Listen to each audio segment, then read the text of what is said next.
Hey, everybody. Welcome to Peculiar Talk, where we are authentically peculiar. I'm Marcia, your host. I am the therapist that believes that your journey to authenticity is a solid path. It may be bumpy, but it's a solid path. Earlier today, I ran across something that Deepak Chopra had posted about being stuck and unsticking the stuck. As a therapist, one of the things that I talk about to my clients is we got to go back to the first place of trauma.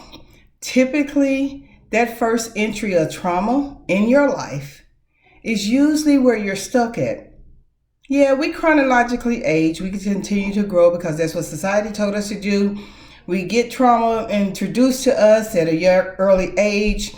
We build defense mechanisms. We stop trusting people. We move. We exist based on the residue of that trauma. It's time to clean that up. It's time for us to take those things back into our control. It's time for us to release those people who have held us in bondage to the trauma. When we do that, we really re-empower ourselves. So let's get into it. This is going to be part one. Part two, I'm going to do a live Zoom and record it and put it out there because I really want to get some people involved in the conversation about what trauma is, how they're working through the process, and some of the things, keys of success, okay? So here at Authentically Peculiar, yeah, say that several times. See how that works for you. And I'm not actually going to redo that video part. Here's because I need people to understand that as we go through life, there are times where we trip over things, we get tongue-tied, we get stuck. We get stuck in the place where others have forced us into. You know that box, that peculiar box that I tell you to come out of? That's where we get stuck at. So let me give you a couple of examples. So, for example, you're a child of divorce. You remember growing up in the house or starting off your childhood with mom and dad in the house, but there was a lot of fighting. There's a lot going on, a lot of things being said. There may be some substance use and or abuse, domestic violence, all kind of stuff could be taking place in the house. It introduced you to your trauma because you recall that if someone raises their voice, that it's time for you to go in your room and get away because you don't want to get hurt. Well, let's fast forward. Adult years. You find yourself, when someone raised their voice, becoming shaky. And you are at attention. You have no idea why that's taking place. You have no idea why you're so shaky. Why am I so scary? The first introduction of trauma. That's the stuck. So anytime someone comes in and actually re-demonstrate that behavior, you're not in the present. You go back to the past where you're stuck. We have to get to a place where we can't undo our past. What we can undo is how it's impacting us. We don't have to stay there. We don't have to stay in that stuck place. So let's journey through. What are some things that you can think about? Take a couple of seconds. Think about some things that may have happened that you can see are emulated in your adult life right now.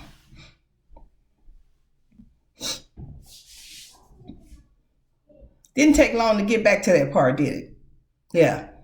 Because what we recognize is wherever that trauma is, it dictates how we act and how we respond and how we move and how we exist and how we have our being now, but we don't really understand.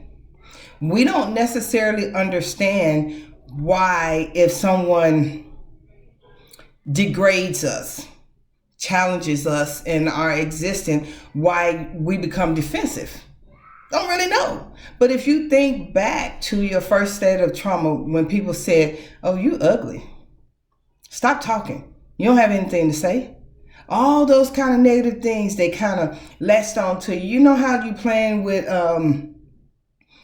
Oh my goodness, I have the picture in my head. What is it those kids play with? Anyway, they play with the silly putty or the Play-Doh. Play-Doh! They play with the Play-Doh. They roll it around on the floor. As they're rolling it around on the floor, what happens? Particles that you may not even see on the floor get stuck to the Play-Doh. And all of a sudden, it becomes this disgusting look. It's just like, oh my God, they're so dirty. That's how we feel when we're stuck. And we have to keep revisiting that trauma without dealing with it. That's the tough part. But that is the part that's going to help you start repaving your road to authenticity. In order for you to be in an authentic space, you have to really begin to want to address the things that are holding you back. I said in a video that I posted that everything that you need, you were born with. Everything that you need to succeed, to feel happy, to feel loved, to feel appreciated, all for yourself. You can't worry about if other people are going to do it for you. You're going to have to do it for yourself.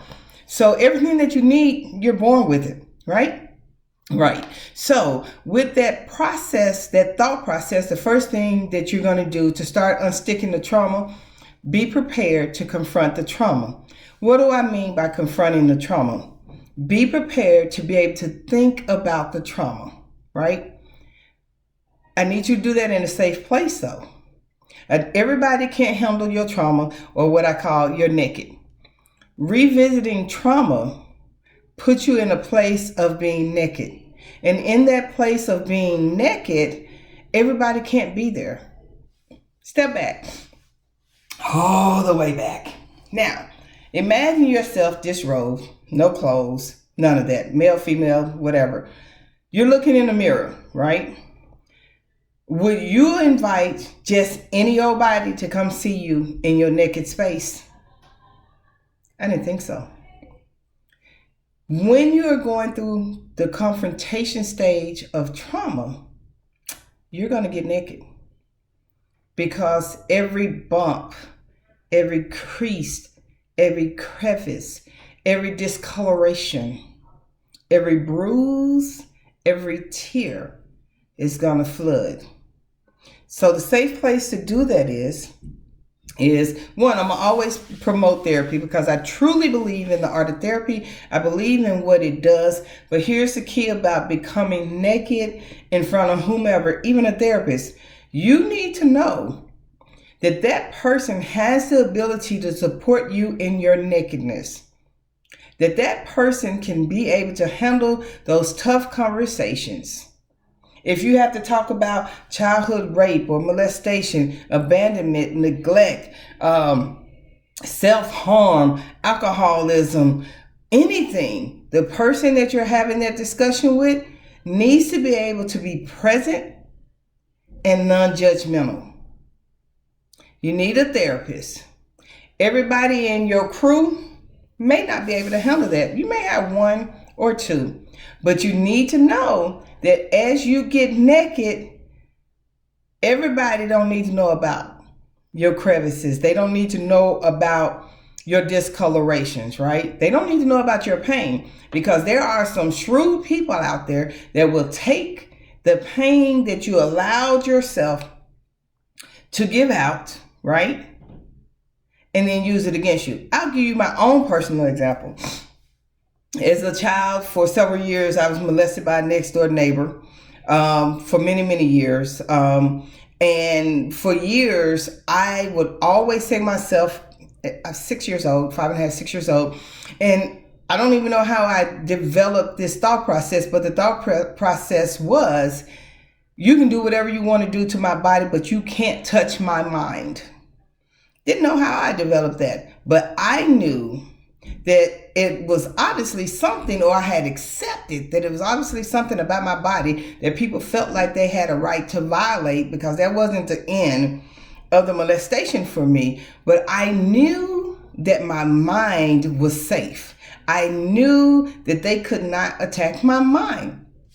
So moving forward, I hid all of that. My mother didn't know about it. The first time I told my mother, I was in my late 20s. And of course, she felt bad. She felt like she didn't protect me as a mom. My dad was doing his own thing with his life in another part of the country. And I didn't have a safe place because the threat to me as a 5.5-year-old child, if you tell anybody what I did to you, I'm going to hurt your mom. Well, my mom was the only thing that I had that was protecting me, right? So I pushed everything aside, and I just knew I had to be smarter. I had to be faster. I had to have wisdom, and I had to have resilience. My smarter was I always made sure I was never in a place where this perpetrator could get to me. Smarter. I was faster when any time came where I was in that place, right? I found ways to maneuver to get out because I knew what was coming. I had wisdom. I had the wisdom to know that I still needed to protect my mother, but also needed to protect myself. So I stayed away. Found ways to stay away, found ways to get away, the whole 9 yards. And then I had resilience. I got that from my mother. That came honestly because I watched my mother be resilient through some really, really tough times, from being a single parent, raising 4 kids on her own, to a lot of times she didn't eat because we needed to eat, and so on and so forth. But in my head, it didn't matter whether I was playing sports, trying to excel at academics, whether I was having to fight other people. Yes, I was a fighter. Where I had to fight other people because of their own jealousy towards me, whatever it was, I knew as long as someone couldn't get in my head, they can do whatever they want to my body. As I progressed forward, I found myself being promiscuous. I found myself in places that didn't necessarily feel good to me, but it was a way to protect my head. It was a way to protect people from getting inside of my mind.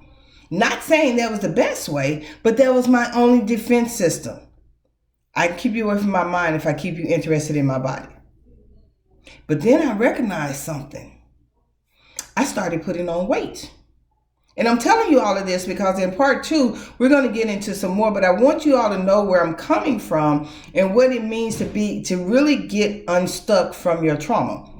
So fast forward, started putting on weight. Weight then became my defense. I put on weight as hopes to not draw attention from other people, just the whole 9 yards. A lot of people, when they think back on our high school years, they can't believe that I had low self-esteem, but I did. I just hid it well. I knew how to put a mask on and to keep it on and to convince people that I was good wearing a mask.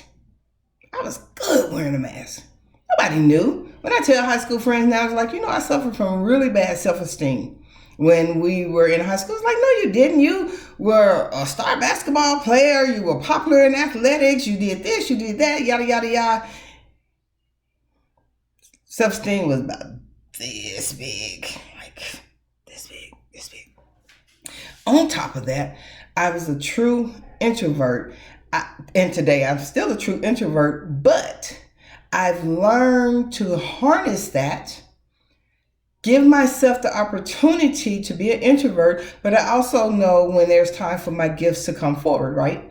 So fast forward, hit my 30s, and I was standing up in the middle of the floor and so much was going on. I was going through my second divorce, couldn't understand what is wrong with me, yada, yada, yada. And I stood up in my floor and I was like, God, why did you curse me?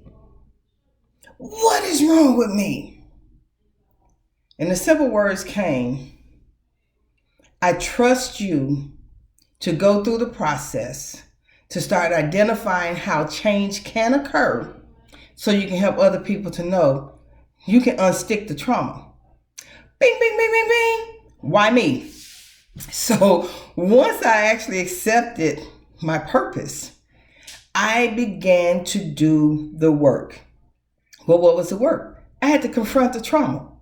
I had to actually go back and mentally get into a place where I could talk about my trauma, The first therapist that I had, I can't even remember his name.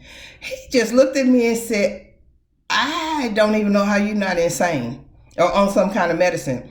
And I simply said to him, as long as they can't get to my mind, they could have got to my body. And he said, we got to work on that. And we started working on that. But the truth is a few sessions in, I realized that he wasn't the therapist for me, right? My vulnerability was allowing me to recognize that this information, he could take advantage of me. What am I going to do? So I went ahead and shared with him my concerns, and I stopped, going to therapy with him. And then I worked with a few more therapists, but along the way, I picked up a lot of skills. And it started helping me to really unstick my trauma. The second thing was I allowed myself to not be embarrassed by the trauma. When you go, in my case, through sexual violation, that makes you think that something's wrong with you, so that you did something to provoke the situation, and something like that. 9 times out of 10, 10 times out of 10, you didn't do anything to provoke a situation like that, regardless of what the trauma is. Especially as a kid, you didn't do anything to provoke that trauma. So that is not my baggage. Excuse me as I reach. This is my little suitcase that I use with clients in therapy. Part of what we do is we unpack the baggage. In here, it's filled with all kind of words that really make you have to jump up and start thinking. It's filled with words like fear, abandonment, negligence, trust issues, accountability, peace, and things of that nature. And then we talk about them. So part of what I had to do was recognize I don't need to be embarrassed by what somebody else's filthy hands did to me. I took my power back. Number 3, I took my power back. How did I take my power back? Because I recognized that what I gave away as a kid, actually not gave away, what was taken from me as a kid, I needed to get my power back. So in getting my power back, most people won't like this, I had to forgive. Had nothing to do with that person. So you know what? I sat down in my little, how old was I? Late 20s, early 30s, and I started writing letters to everybody that I felt like helped me to remain stuck in my trauma. The first person that I revealed that I had been sexually violated was my child's father.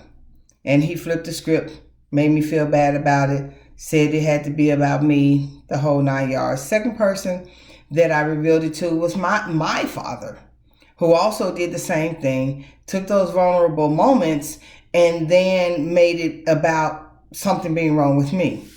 I wrote everybody a letter, from my violator to my child's father to my father and to myself, because I had to forgive me for holding on to their mess. It wasn't mine. It wasn't mine. So I slowly began to see this unsticking. Then I started seeing the empowering moment of me taking my power back, right? And this took some time. I can tell you that when you go through life and you don't address what those traumas are, what the situations are, it's not going to disappear overnight. You have to be willing to put the work in. And if you're not willing to put the work in, I am asking you, don't take that lid off yet. Because all you're doing is like with a sore. You take a sore and you bump your hand with that sore, and then all of a sudden, oh, it looks like it's healed. I put some Neosporin on it. Oh, I don't need a Band-Aid anymore. You go out and you bump it again, and here it is. It's oozing, it's pussing the whole 9 yards, and then it's getting another layer of skin on it, but it's still not healed. That is what's happening when you take the layer off and start talking about trauma, but you don't want to get into it. You need to be in a place where you're actually ready to have that vulnerability, to disrobe that attachment, to re-empower yourself, right? And then forgive yourself. It's pretty deep. It's pretty heavy. I want to say this. I said I wasn't going to make it too long tonight.